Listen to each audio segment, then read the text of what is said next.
All right, we have the one and only Josh McDowell on the podcast. Welcome, Josh. Thanks for being with us. Hey, I couldn't turn down the honorarium. It's pretty high here at Pure Desire. Hefty. I mean, our guests, they're living the high life. Oh my gosh, we're paying him in heavenly jewels and diamonds and crowns and all that. Well, Josh, we have been connected to you through our friend Ben Bennett. You came and spoke at our Legacy of Honor event a few years ago for Dr. Ted and Diane. And Yes. We are obviously big fans of you and the work that you're doing, but we wanted to have you on and really talk about pornography, what's happening today. You've been putting a lot of your time and energy toward it. And so, I mean, in that line of thinking, with the energy and the time you've been putting into researching pornography, can you just give our listeners a little bit of understanding why is that? What drew you to it and what has kept you pushing forward in the research? What drew it to me first was a number of years ago, I'd say 10, 12 years ago now or more, in studying culture, because I need to study culture and know how to hone my messages. And I kept seeing there's something wrong, especially among young people, just something not there. Normally I can put my finger right on the problem, but I couldn't. It took me over a year. And I remember telling Dottie one time I came home, I said, I now know what it is. And she said, what is it? I said, pervasive internet pornography.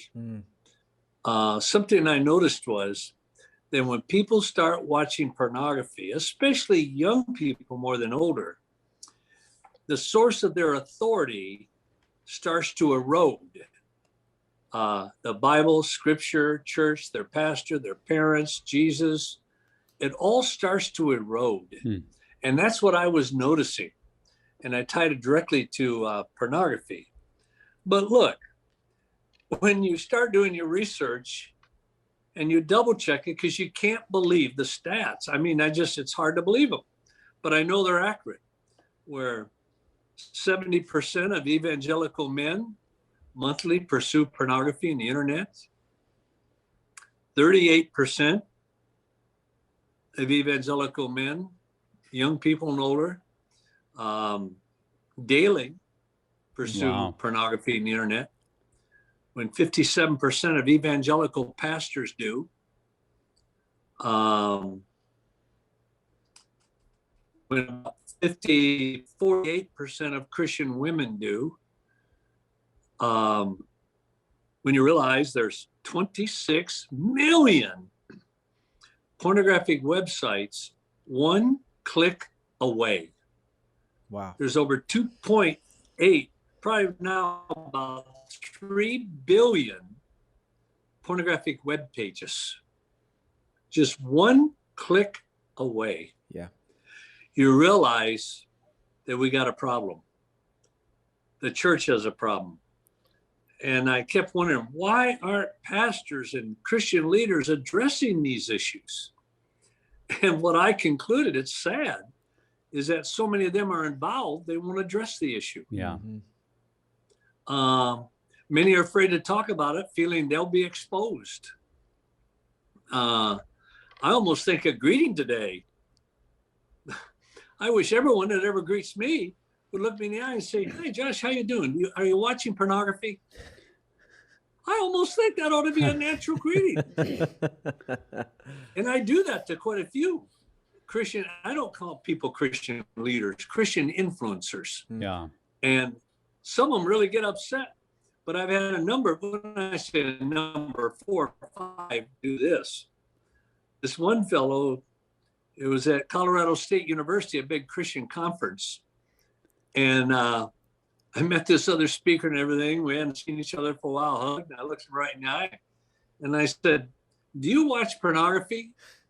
Oh, he got upset, really dressed me down in front of everyone, everything, and walked away. 2 months later, we pass each other in a hallway at another conference, and he stops and he says, "I owe you an apology." He said, "How did you know?" I had no idea what he was talking about. I said, "How did I know what?" That I was watching porn. I said, "I didn't, but it's out of the bag right now with a guy you don't want to have know it." Yeah. Right. And I've had 4 or 5, maybe 6 people say things like that, Christian influencers. And so with all of that, you've got to deal with it. Yeah. Yeah. Otherwise, you're playing at ministry. Yeah. Yeah. The stats are really phenomenal right now. And I mean, and a lot of them are coming from work you're doing and research that you're a part of. And we're so appreciative of that at Pure Desire, that we get to be, in a sense, a beneficiary of helping people understand the pervasiveness of this problem. And I think what you identified about one click. I want to interrupt here. Go for it. If anyone understands the problem, it's Pure Desire. Yeah. If anyone out here understands some of the key solutions, it's Pure Desire. You guys are one of the better organizations on the face of the earth. Wow.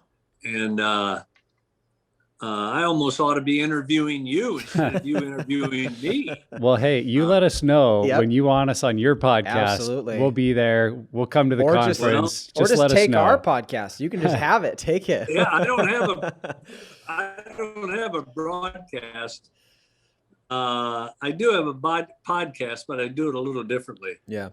So you were saying, go ahead. Well, I was just saying the point you made about it being one click away. I mean, we're talking millions of websites, billions of pictures and images and videos that are out there. And I've often thought about it like if someone in their kitchen pantry, you open your pantry door and there is every food known to man is just one arm's length away. I could reach out and grab any food in the world. 99% of the time I might make wise choices, get apples, bread, things I should be eating. But if I can pick absolutely anything that's that easy, I'm going to eat candy bars and junk because it's right there. That's right. Now, if I have to go to a store and find a special place to get a certain food, I'm less likely to consume it. But that's kind of where we're at with internet pornography, that one click away, you can be anywhere you want. And in so many ways, the human brain and the human spirit we're not ready for that level of how do we deal with our own impulsivity, because we're all impulsive to some degree, right? One of the biggest phrases I hear from parents, and they don't realize it, they don't in the background realize it, but it's the dumbest, stupidest phrase you could ever say. I'll be talking about kids and pornography and all, and said, Josh, I know it's a big problem and everything, but you don't know my kids. My kids are good kids. My kids aren't going to go pursue pornography and look for it in the internet and everything. They're good kids. And I just kind of shake my head and want to say, how irrelevant or unattached can you be to your own children? Your children probably are good children. Yeah. They probably won't go out looking for pornography on the internet, but you missed the point, lady. Pornography is looking for them, and absolutely will find them. Yep. The best kids, the good kids, the excellent kids. Mm-hmm. Pornography will find them. It's everywhere. But that's the number one thing I hear from parents. There was up in, was it Oregon? Or was it Oregon? Yeah, it was Oregon. This lady was telling me that, well, that's why when our kids were real young, we moved to a large farm we bought. And way out in nowhere. And so it would protect our children. And so we don't have that problem, our kids. And I'm thinking, Well, later, I get a call from the mother for help and found out her kids, with some of the neighbor kids at another farm quite a ways away, introduced them to pornography. And they were watching it constantly. Yeah. Wow. And here are these parents for years thought, Right. Our kids are good kids. We don't have that problem. They're not watching it. They would never pursue it. Pornography found them through neighbors. Yep. Yeah, well, unfortunately, we sometimes get the same response from churches. They're like, well, not in my church. We have a good church, and we preach the Bible here, and yet we kind of ignore human nature, that we're prone to wander. And if we're not taking seriously our own capacity to get into trouble when it's just a click away, I think we've greatly misunderstood the problem. So, Josh, your background is. Go ahead. Wait, I don't want to go beyond the pastor. Any pastor listening, listen to this. When I hear a pastor say that, we don't have that problem in our church, etc. From experience, I'm pretty well convinced their church is worse than most churches with pornography. Why? There's some denial. That's right. They're not aware of it. They're not looking for it, and they're not seeing it, but it's there. And when they say we don't have that problem, etc., usually, not all the time, but I'm convinced the majority of the time, they're worse off than other churches. Yeah. When pastors make statements like that. You were saying again. I keep interrupting you, Yeah, but no, I love to interrupt. Hey, this is a conversation. If we were sitting around at Starbucks, we'd want you to interrupt us and interject your thoughts and ideas. And I was just going to ask, with your background being in apologetics and understanding culture and, such great teaching and preaching in the church, as you've shifted so much of your focus to understanding our culture and what's happening with pornography, are there any things in the last 10, 12 years with this focus that has surprised you, was different than you expected, that as you've really gotten into it, that you didn't expect you were going to find? What has been surprising to you in this journey? Probably two things that I didn't expect when I first started looking into it that's happened over time. One, I didn't expect it to go younger and younger and younger. Yeah. I'm convinced now the average age is about 4 to 5 years old. Used to be 10 to 11, then 9 to 10, then 8 to 9, then 7 to 8, 6 to, now I believe it's 5 to 6 years of age. So that surprised me, breaks my heart too. Oh yeah. But second, I didn't know that pornography could go darker and darker and darker. I think it's kind of the law of diminishing return.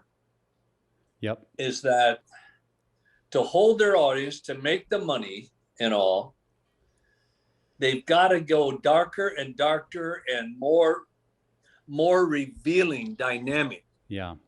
Than they have to, say a few years ago. And those two things really surprised me. And then probably the other surprise is how many parents are not aware of it. Yeah. I mean, they're not hearing it in church. But I would say to any parent, it's probably a good chance your children watch pornography.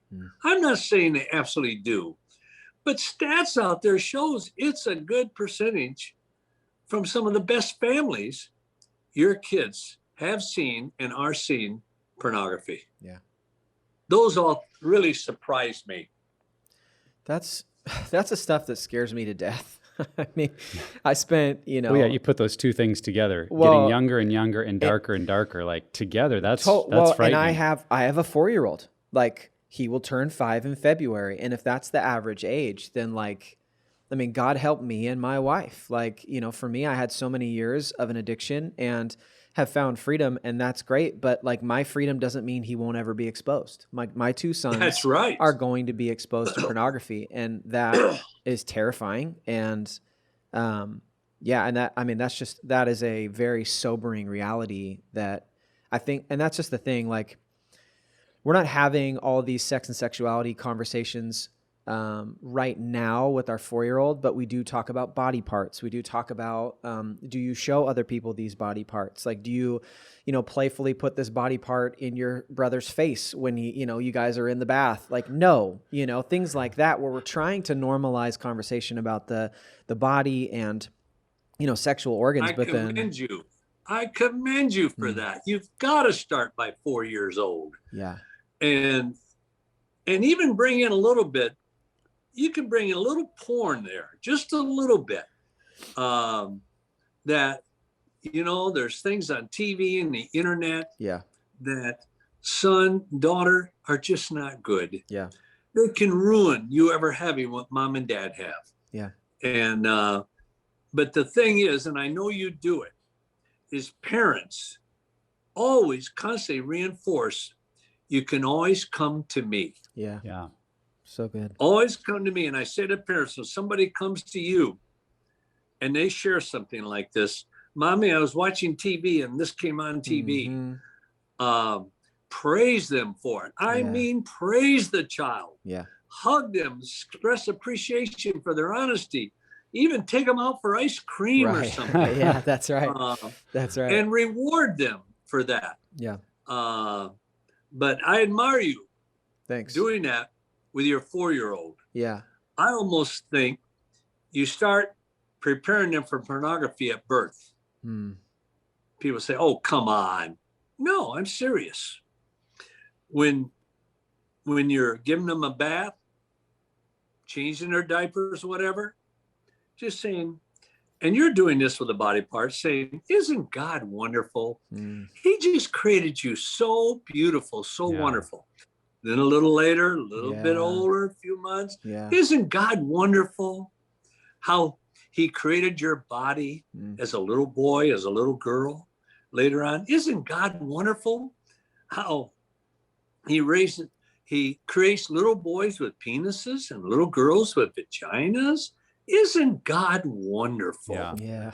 Right. And right at birth, building in, they don't understand it all, but they'll catch the attitude. Yeah.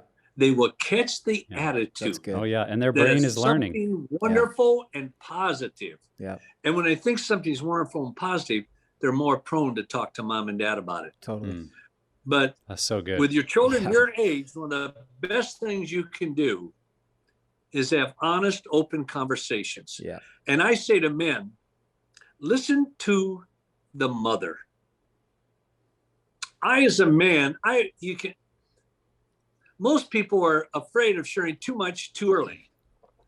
Yeah. That's not the problem. Almost always the problem is too little, too late. Yes. There's almost 95% of the time it's a problem. Yeah. But I listen to my wife because my wife could temper how open and descriptive I am at the different ages of my children. And so I say to men, listen to your wife.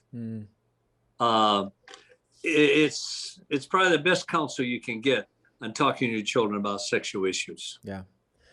So Josh, you've talked about these trends that you've seen that are really scary. What are you seeing in the future of pornography? Kind of, put your visionary hat on, like you're a prophet. Like what's coming in the future of pornography that we need to be aware of?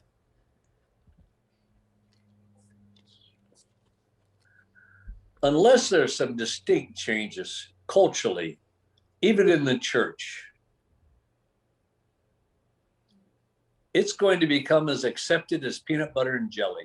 It really is, because people aren't speaking out against it. Culture's not speaking out against it or anything. And so that's my fear. The biggest thing is it's going to become more and more and more normalized and accepted. And it breaks my heart, even in the church. And I think with that, you're going to see a significant increase in sex abuse and sex trafficking. Yeah. Because they're directly related to porn,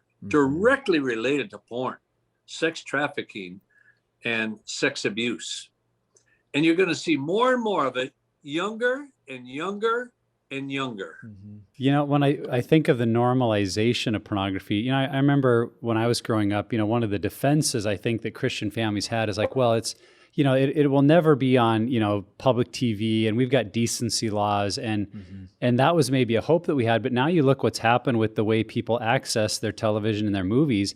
Everything now, very rarely are we just going to our public television stations or NBC and watching the content. I mean, sometimes we do, but everything is streaming. Everything is, these package purchases, and because of that, the rules are different. There can be nudity, and I think we're seeing in what are being presented as just kind of normal sitcoms or normal shows, the level of sexual content, because it's now not just a public TV channel, is going way, way up, and so that's just one of those areas we see in a normal television show, the normalization of really a pornified culture. One thing too, I would say, a teenager, a child cannot walk into a store and buy a porn magazine, but they can turn on their TV, turn on their internet and surface it. They can't go on, they can't buy a beer, a pack of cigarettes or anything, but they can go and surf the web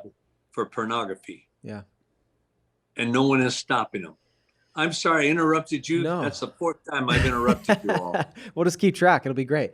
We'll just deduct it from the honorarium. But we... Well, it's already gone, the honorarium.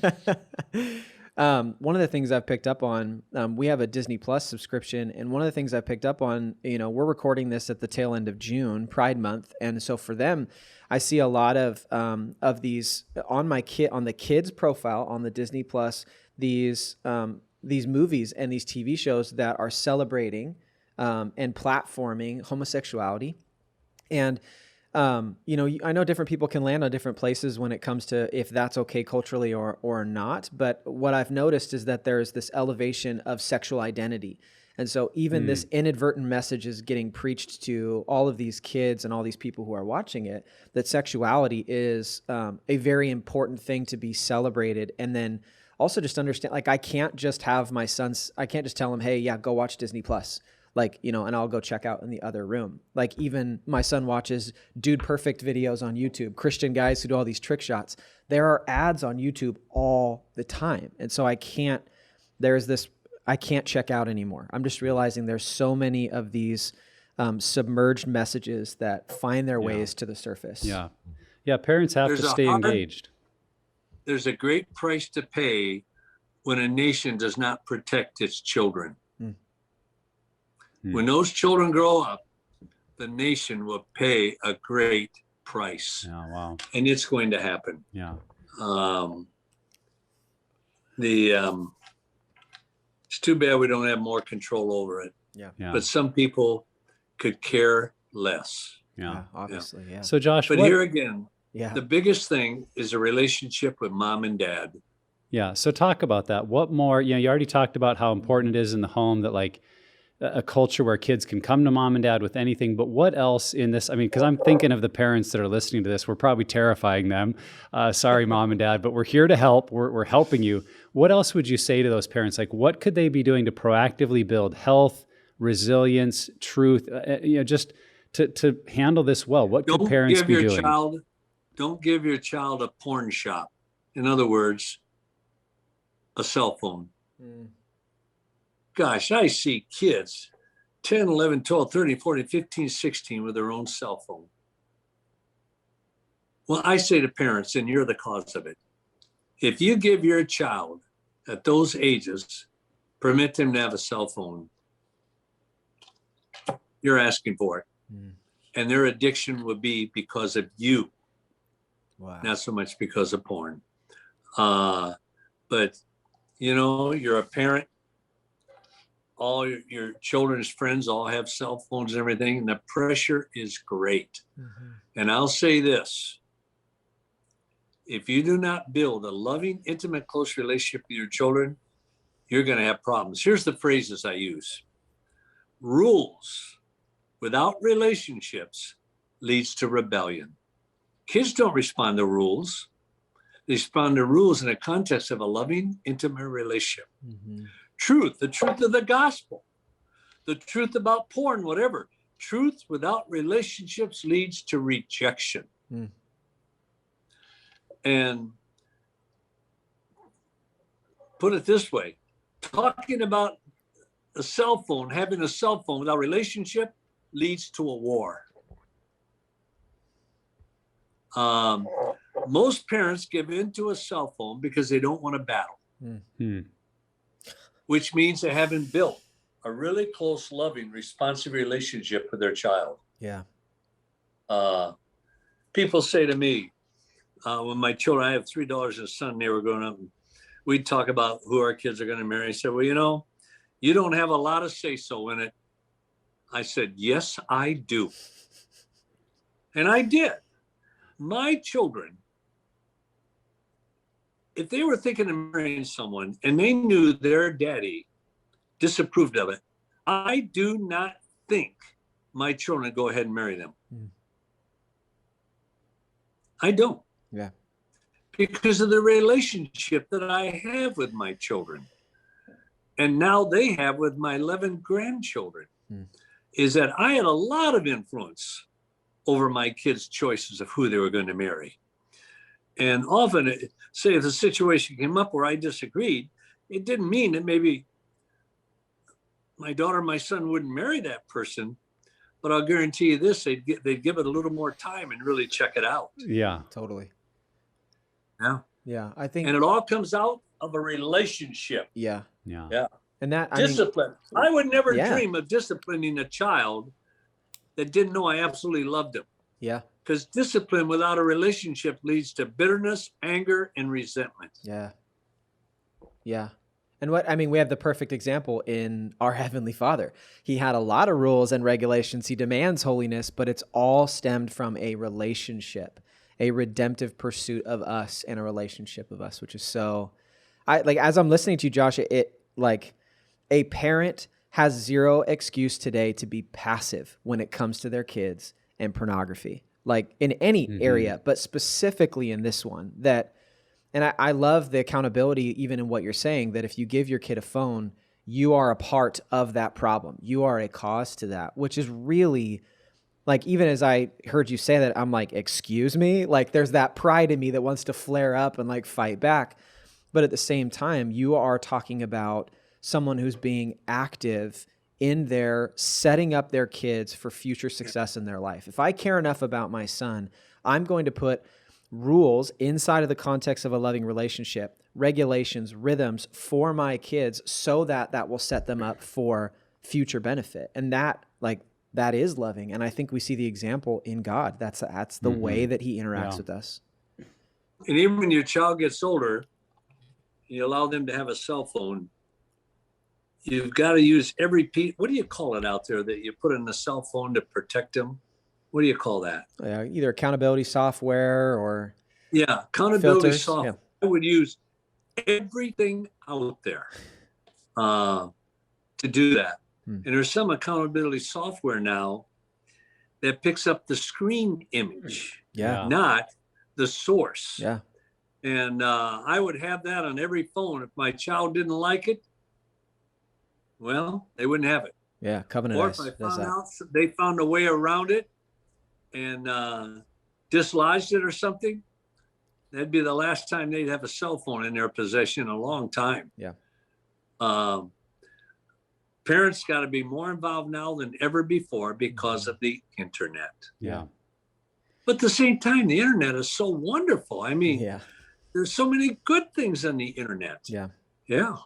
Like look at your iPod, your iPad, your cell phone, everything that it can communicate over the internet with. Right.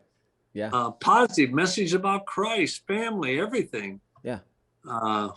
Yep. I mean, we couldn't. Go ahead. We couldn't do this spiritual bucket list item of talking to you right now on our podcast if it wasn't for the internet right now. So, and I think that's what we're trying to say as a ministry. Like the goal, just what you were talking about, Josh, the family that moves to the woods and the farm, and like, we're going to get away from it all. Like it's not possible in our world to avoid these things. What we need is engaged parents, engaged families, moms and dads that are engaged in healthy community with other moms and dads and men and women, and are able to face this with wisdom and discernment and godly accountability in their life through friendship. And it's not about avoidance anymore. And so it's learning to face these pressures and challenges with a whole lot more godly wisdom maybe than was needed 50 years ago, but it's necessary now. And so Josh, let's go back to the leader. And I know you have a heart for pastors, you have a heart for people in ministry, and you were talking about, their level of struggle.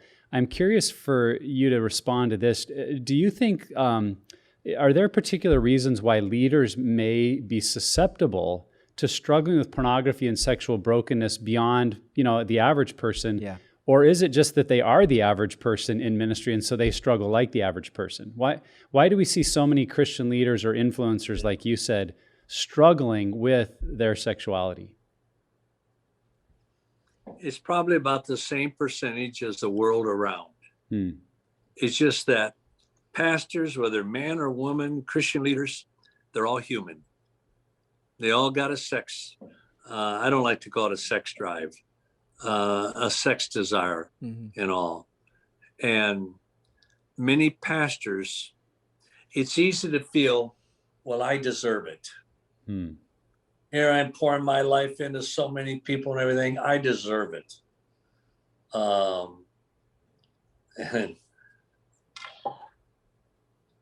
And then the problem with pastors and with anyone, if you do not have a loving, intimate, exciting marriage and sex life with your spouse, you're vulnerable. I don't think anyone like that should be a pastor. Boy, probably some people just hung up. But somebody that's in front of people, in leadership, influencing, if they do not have an exciting love, marriage, and sexual relationship at home, they are vulnerable publicly. They're vulnerable. And I think deacons and elders need to be a little more observant. You look at, now I got to be careful saying this because I don't know all the facts, but I look at the situation with my dear brother, Ravi Zacharias. Yeah, that was a hard one. Where was his board? Where were the men and women around him? Now, I got to be careful because they could be doing everything they could have and still missed it. Yeah, that's right. Yep. Totally. And I got to think that's probably what happened because I don't know who was on his board or anything, but I'm sure they were good people. But Robbie was personality A, and he could sell a milking machine to a farmer that had one cow and take the cow's down payment for the milking machines. If somebody would ask me, who's the one person in the world that would be the last person that would happen to, I would have answered Ravi Zacharias and myself. Wow. And yet I take so many precautions. It's almost hilarious. I couldn't carry on an affair with my cell phone, no matter how smart I was technically. So many people see everything that goes and comes in through and by my cell phone. Yeah. And yet, knowing if it can happen to someone like Robbie, it can happen to anyone. Yeah. Anyone. And I was gutted when I heard about it. But then I really became so much more aware of how careful I need to be in everything. But the key is a relationship with your spouse. A relationship with your spouse. Yeah. And I would tell pastors, if you don't have a loving, exciting marriage, and I mean sex life, that's spiritual. The Bible says, let her breast satisfy you, and enjoy in Proverbs, and let sex be incredible. That must be my loose version of what it says, but it's very straightforward. That's right. And so I would say, if you're a pastor and hurting, get counsel. Yeah, that's right. Get counsel. And there's an organization that I support, not in a big way, as I don't have a lot of money, but I support when I can. It's called Care for Pastors. And I think they're in Florida and might have a place in Colorado too, where pastors can go with their spouse. And everything I've studied on, and those I've talked that have gone through it, it's powerful. Care for Pastors. And boards should be sensitive. They see things in their pastor's life and know the board should take the step and send them to a place like Care for Pastors and let the board, the church, pay for it. Yeah. Yeah. Invest in your pastor. Yeah. Make sure your pastor has time off. Yeah. Sex life. Make sure your pastor takes a vacation. Everything. That's the responsibility of the board. And I think the majority of church boards are negligent. I really do. Not all of them. Yeah. But so many are. Yeah. Hold the pastor to the grindstone. Yeah. Well, I love it. On this podcast, we're calling out parents, we're calling out pastors, we're calling out boards. Like, Yeah. I love the challenges, Josh, and that emphasis of it in this area. Yeah. We're really suffering from a lack of awareness. So when it comes to Christian leaders and pastors, a lot of times we assume like, well, they need to work on that marriage thing on their own. That's not really a church issue, or that's not really a leadership issue. And that's really the wrong approach, that we've got to see our pastors and leaders as real people. And we have to be just as engaged with, hey, how are you doing in your relationships as we are, how are you doing in your theology and your leadership of our church? Because that part of their life has more danger of tripping them up probably than their theology or their church leadership ever will. And so we've got to help. Exactly. Yes. Yeah. Cancel their theology. I would say to any pastor or to a board, if your pastor is struggling in some of those areas and the board suggests counseling and they'll pay for it, and the pastor says no, then I would say you won't give the sermon next Sunday. Yeah. I wouldn't let a man like that step into the pulpit. Yeah. It's too dangerous. Yeah. And very dangerous to counsel. Yeah. It's just, and Nick and I have been pastors before our time here at Pure Desire. And it's very easy to slip into isolation. It can be an isolating and feel like an island.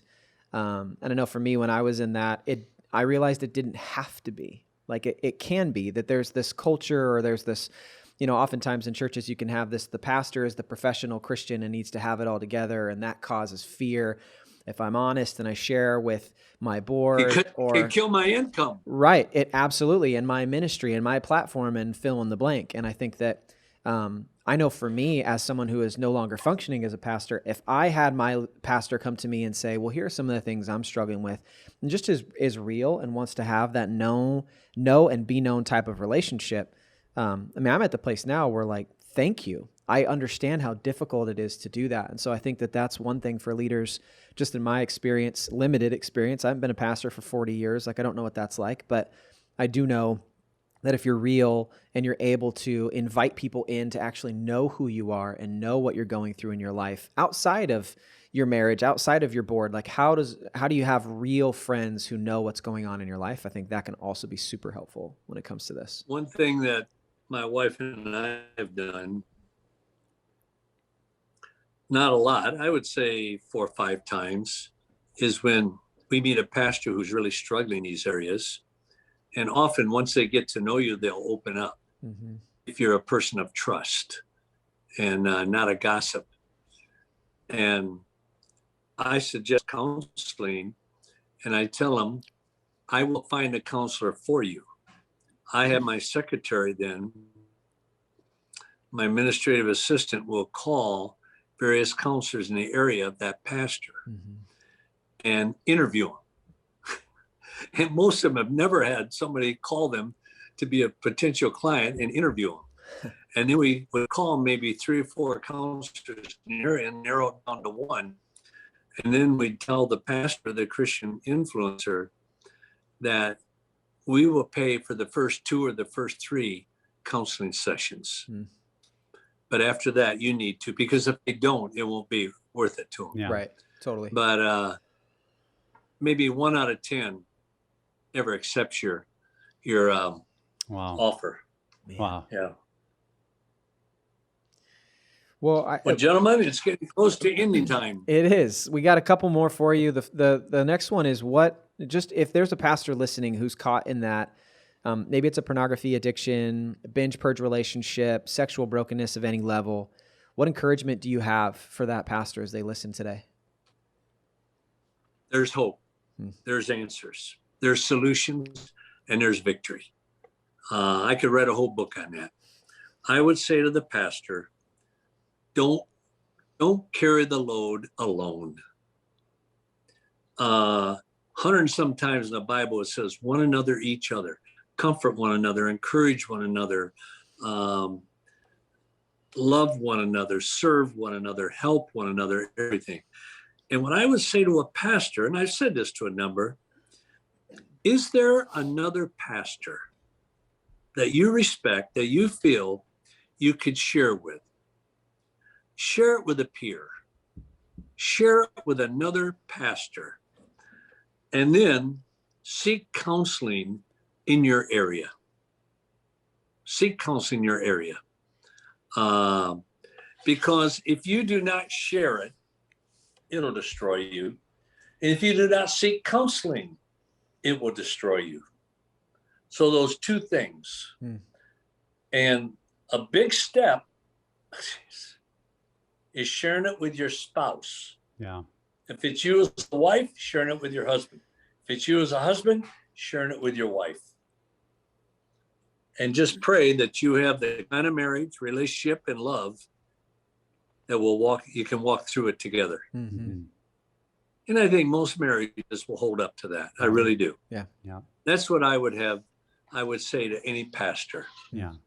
Yeah. And we've seen that, Josh. When someone is sincere about change and they want to do the right thing, their honesty as hard as it will be, it can really create a new future for that marriage. So, Josh, you did write a book on this. You and Ben Bennett are releasing a book that's coming out in a few weeks called Free to Thrive. As we wrap up today, tell our listeners about the book and what they can expect from it. Both Ben and I noticed over the years that so many believers,